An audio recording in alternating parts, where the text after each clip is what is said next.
If what you're saying is true, how come you've said in the past that for a guy like the Hafetz Haim, playing basketball would be a waste of time, or going to a water park would be a waste of time? It's a waste of time for everybody, but it's allowed. Again, like I said, there's allowed and there's not allowed, and then there's recommended and there's not recommended. Is someone like the Chafetz Chaim allowed to exercise? Yes. Should he spend 3 hours a day in a gym? No, it would be considered Bitul Torah, because he's the Chafetz Chaim. If somebody has dedicated their life to Torah, they have a higher standard than someone that hasn't. If, for example, you study Torah 2 hours a day, and you want to exercise for 2 hours a day, that's not really a problem. But if somebody that studies 15 hours a day wants to, instead of studying 15 hours a day and exercising an hour, he wants to switch it. He wants to exercise 15 hours and study for an hour. That's a sin from the Torah. So, you understand? So it all depends on who is doing what. But when somebody is like the Chafetz Chaim, when somebody is a big Talmid Chacham, somebody is dedicated to Torah, their standard is higher. But also those people that you don't get to become the Chafetz Chaim by going to the gym, or skydiving, or rafting, or doing any of that stuff. You become the Chafetz Chaim by simply sacrificing your body, by sitting constantly or standing constantly in front of the Torah and learning day and night. That's what you do in order to become somebody big. You want to be big in Torah, you want to have significance in this world and the next, you have to sacrifice your body by learning Torah. You want to sacrifice your life for sports, for pleasure, I promise you that you'll regret it. Not because chas v'shalom you're going to get injured or even worse, but because you're going to realize one day that it was all for naught. It was all for nothing. Nobody leaves this world saying, wow, I wish I played more basketball. Wow, I wish I would have kicked that ball twice instead of once. Wow, I wish I would have jumped out of the plane one more time. Nobody leaves the world with that in mind. Nobody.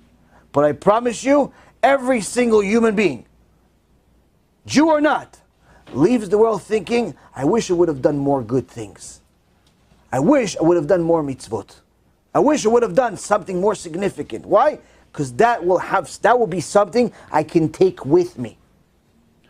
Even if you're the best basketball player in the world, best skydiver in the world, best whatever, arm wrestler in the world, at some point you're going to be a has-been.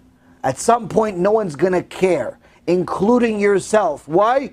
Because you simply wasted 20, 30 years playing with a leather ball and throwing it into some hoop, or kicking it into some net, or throwing it to some other monster, hoping that he's going to catch it, or drop it, or kick it, or do something with it, and it's of zero value when it comes to life.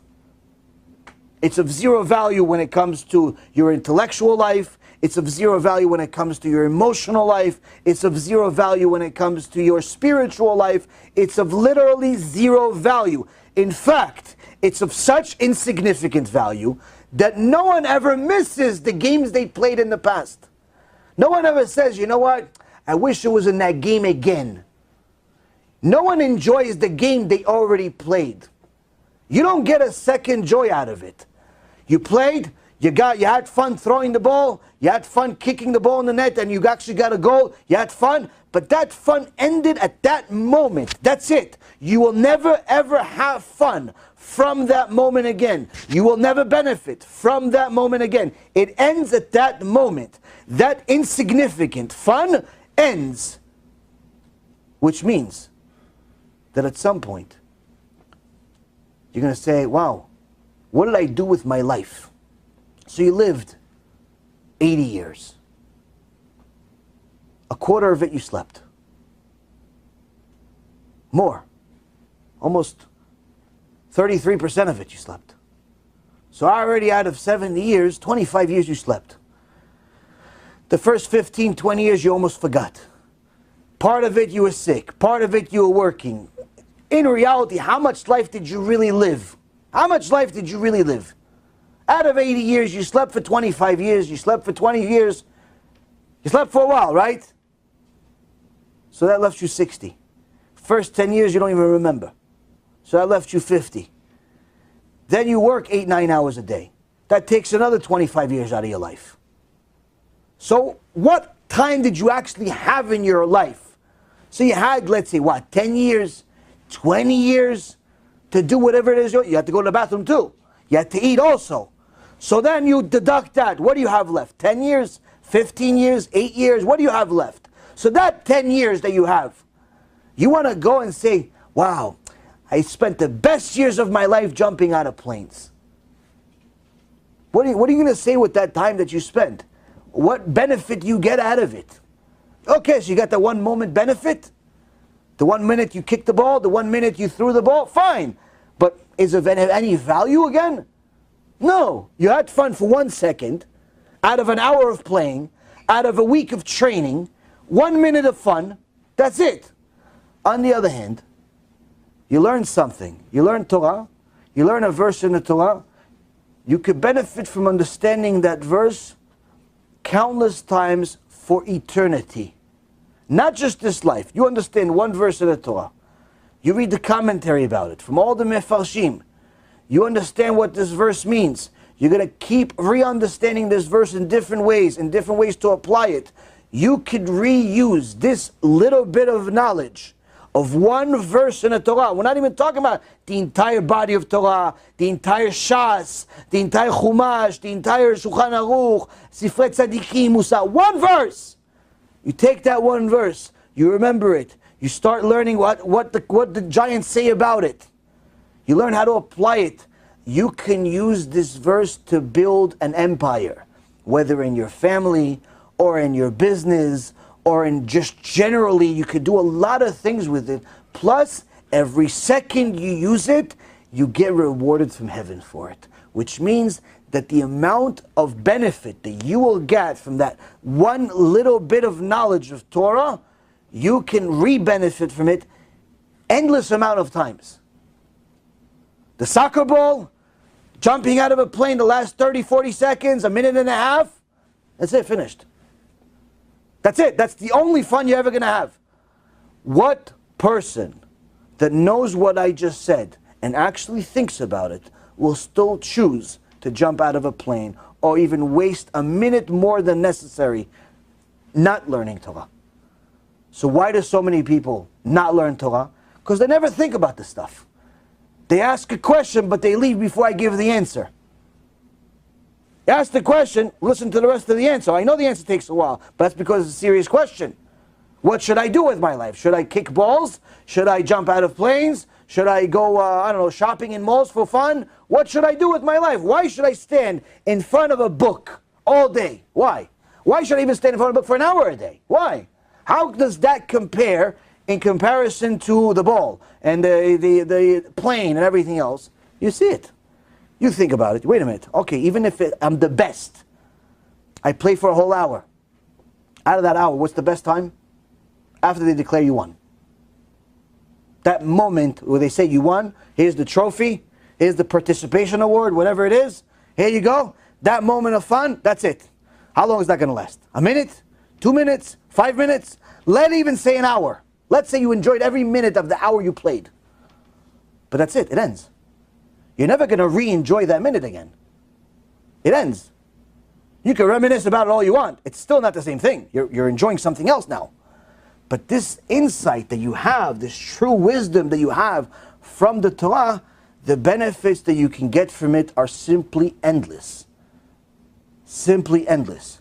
And I promise you that when push comes to shove, the only regret you're going to have is that you didn't learn more verses from the Torah. More masechtot from the Torah, more seifim in the Torah, more prakim in the Torah, more different parts of the Torah. That's going to be your regret. You're not going to regret that you didn't throw a ball. You're not going to regret that you didn't do a wheelie in the middle of the street. You're not going to regret that you didn't have a bicycle. You're not going to regret any of that stuff. That's what the Yetzer Hara wants you to think, that you're going to regret not jumping and not flying and not doing all that stuff, because that's his job, to put a hurdle in front of you. But if you ever spend the time and invest into your own neshama to think about what you're doing and why you're doing what you're doing, you'll always arrive at the same conclusion we just did. Always. 100% of the time.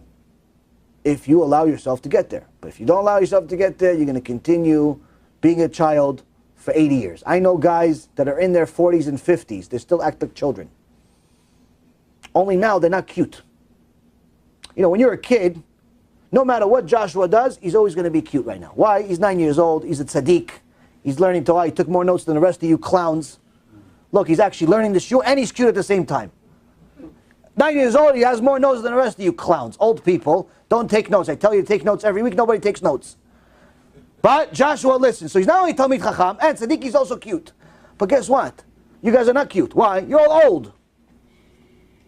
You're old. You're not cute anymore. So if Joshua does something else, if he didn't write notes, he did something else, it'd still be cute because he's 9 and he's cute. You guys do something, I'm going to yell at you. Why? Because you're not 9, you're 30, you're 40, you're 50. Get a job, do something, go learn, do something useful with your life. You bum. You're old. I know guys, they're older than me even. They're still going to Cancun for vacation. They still go hang out with girls in clubs. They have a kid with a couple of different wives. They don't even know who's who and who's what. And guess what? They're the most miserable people on the planet, looking to constantly find significance and importance and something to do. Constantly looking for a new game, a new toy. Oh, I'm going to save all my money for 6 months. For what? To go to the casino, to go to the vacation in the middle of some ocean somewhere, to go buy this car that I'm only going to drive an hour a day, to go buy this piece of jewelry that I'll only wear for events once or twice in my life. They have a $50,000 watch that sits in a safe all year. He has $1 million house that he's there only for an hour a day.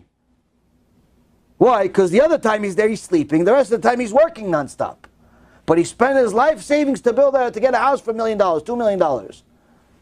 They're constantly looking for things of significance, of value, to fill up that void, that empty spot. But guess what? It'll never be filled. Because as long as you're trying to fill that neshama with material, you will not only be empty, you'll get emptier. Because you'll realize over time that all of it was for naught. All of it was completely useless. And now there's consequences. So one guy that's been, acting like a child for already 50 years, he actually has a kid. And his kid now became a teenager. And she told him, "Dad, don't call me anymore." Why? Why can't I call you anymore? You're my daughter. What? I'm embarrassed of you. The kid is embarrassed of the father. You know why the kid's embarrassed of the father? Because the kid lives in a religious house, has purpose to her life, but the father still acts like a clown. He still goes to clubs. He's 50 years old, for heaven's sake. He still goes to clubs with 18, 19, 20-year-olds. He still goes to pool clubs in Vegas. The kid says, "Dad, listen, I'm embarrassed of you. You have to grow up. You have to grow up. You have a new girlfriend every week." It's embarrassing. It's embarrassing. And guess what? He wants to kill himself now. Why? Because he realizes his whole life is purposeless. By who? Who taught him this? He didn't want to learn from Hashem. He didn't want to learn from the rabbis. Who did he learn from? He learned from his own kid. He learned from a 15-year-old kid, 14-year-old kid. Realizes life is completely meaningless. So that's it. That's the thing that people, if anyone thought about the purpose of their life and what's going to happen in the end, you will always arrive at the same conclusion that we just discussed. Always. You're never going to arrive at a different conclusion. It's just the problem is that people don't think about it. They think about things for the moment. They want to get the rush for the moment. They want to get excited for the moment. And eventually they realize that it really was a waste of time.